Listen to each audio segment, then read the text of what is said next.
Good morning, students. I hope you all are safe and fine at home. We were doing chapter 5, Mauryan Empire, and we have discussed till Ashoka's services to Buddhism. So, open your book, page number 80, and last paragraph, Ashoka's edicts and inscriptions.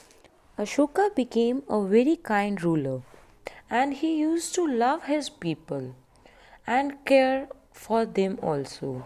So he adopted a new method to spread his message of love and about his administration, or we can say about his religion, by setting up pillars on the different parts of his empire.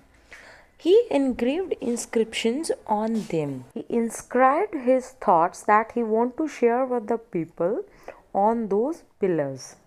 Not only on those pillars, on the rocks also. For that, some of the rocks were made smooth and inscription was written on them, as we discussed day before yesterday about the rock edicts. So both the pillars and the rocks were given different name, pillar edicts and rock edicts. These inscriptions were on religion, journal administration and good conduct. Means he wants to tell to the people about the religion, that is of about the Buddhism, and his journal administration, that how he is administrating his empire, and good conduct means how the people should live nicely and properly and with love to each other. He was the first ancient king who made an effort to speak directly to his people through his edicts and inscriptions. By these inscriptions, he was in direct contact with the people, and the people came to know about the king's politeness and his care. Most of the inscriptions are in Prakrit language that was spoken by the people at that time. Okay, next is importance of edicts and inscription. What was the importance of those edicts? So let's study. These edicts were an important source of information about Ashoka. Edicts provide information about the extent of Ashoka's empire. Means through these edicts only we come to know that once there was a king, Ashoka, he used to live and how he worked for the people. So we get all the information regarding a king through these inscriptions or edicts. These edicts inform us about Ashoka's love for his people, as in one of the edict it is written that all men are my children and I desire that they may enjoy every kind of prosperity and happiness. Means that he was very lovable to his people, the people of his empire. He loved them as his own children, and he works for their prosperity and happiness. Fourth, the pillars, edicts and caves reveals about the art and craft of that age.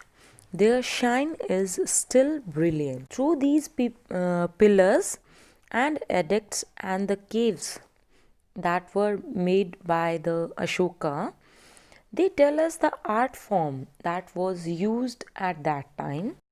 Their shine is still brilliant. If we see them, we feel that they are made in recent some of the years. They does not look very old. Fifth is Pali and Prakrit was the common language of the people at that time. We come to know about this thing through the edicts only. Sixth is Ashoka's friendly relations with the other countries, particularly Ceylon and the present Sri Lanka, are also mentioned in the edicts, as he sent his preachers to the foreign countries. So through that only we come to know that he was having a good relations with the other countries. The lion capital at Sarnath has been adopted as the national emblem for our country since independence. We see it on our currency, note, coin, and postage stamps. I think everybody have seen the national emblem.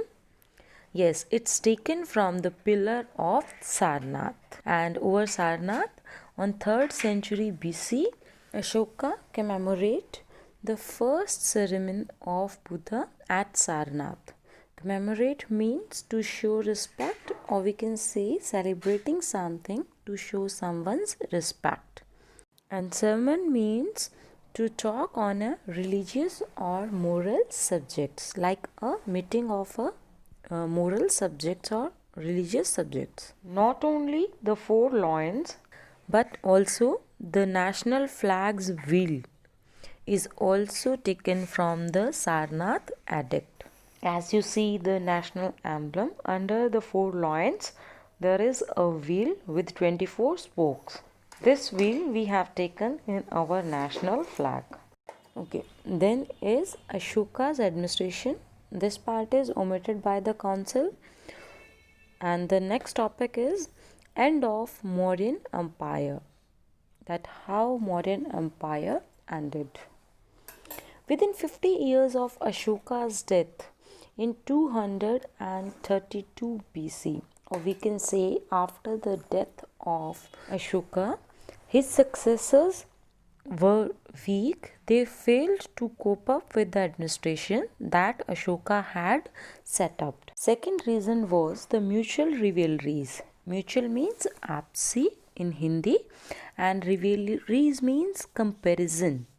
So the successors of Ashoka, they were doing comparison among themselves, due to which they lack in the laws of succession that were made by Ashoka. Or we can say the laws of succession were not very much clear among them, due to which they were fighting or they were having misunderstanding with each other, which caused the differences between the successors.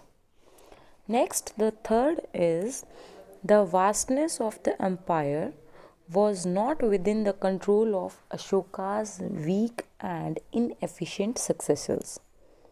As the Ashoka empire was very vast, but his successors were not efficient or were weak to control such a vast empire.